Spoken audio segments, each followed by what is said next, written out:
आपण तूप घेतलंय, त्यामध्ये दही, त्यामध्ये गूळ, कॉफी पावडर.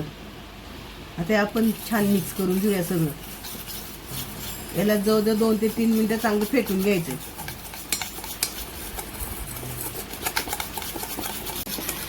आपलं फेटून झाले, त्यावर आपण चाळणी ठेवणार आहे. त्याच्यावर आपण नाचणीचं पीठ घेऊ, बेकिंग पावडर, बेकिंग सोडा आणि कोको पावडर हे आपण चाळून घेणार आहे. मिक्स करून घेऊया आपण. त्यामध्ये दूध ओतणार आहे आपण आणि मिक्स करून घेणार आहे.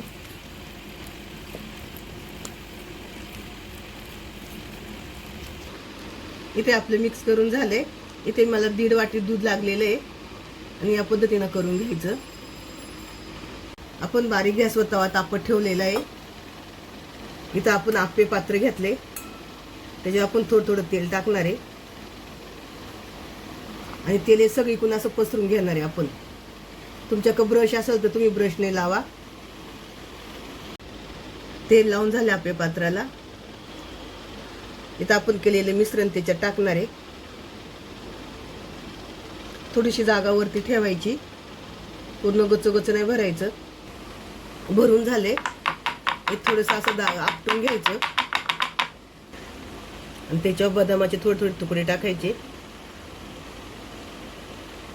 चॉको चिप्स मिळतात ते टाकले तरी चालेल, किंवा तुमचा आवडीचं ड्रायफ्रूट टाका. आपण इथं स्लो गॅसवर फ्राय पॅन तापत ठेवला होता. तवा बऱ्यापैकी तापलेला आहे. त्याच्यावर आप्पेचं पात्र ठेवूया आणि त्याच्यावरती झाकण ठेवूया. 10 ते 12 मिनटं आपण बारीक गॅसवर बेक करून घेऊ. आपले इथे 13 ते 14 मिनटं झालेत. आपण झाकण काढून घेऊया. इथे आपले छान फुगून आलेत. आपण बघूया शिजलेत का. शिजलेत, जरा पण नाही लागलं. आपण आता हे काढून घेऊया. त्याच्यावर मी प्लेट ठेवते. थोडंसं गरम आहे, एका कपड्याने पकडते. काढून घेऊया. वाव, काय सुंदर जाळी आली आहे आणि छान छोटे छोटे झालेत. इथे आपले नाचणीचे केक तयार झालेले आहेत. आपण मैद्याचे केक खातो, ते न खाता नाचणीचे केक करून तुमच्या मुलांना घाला, खूप सुंदर होतात. इथे मी तुम्हाला केक तोडून दाखवते.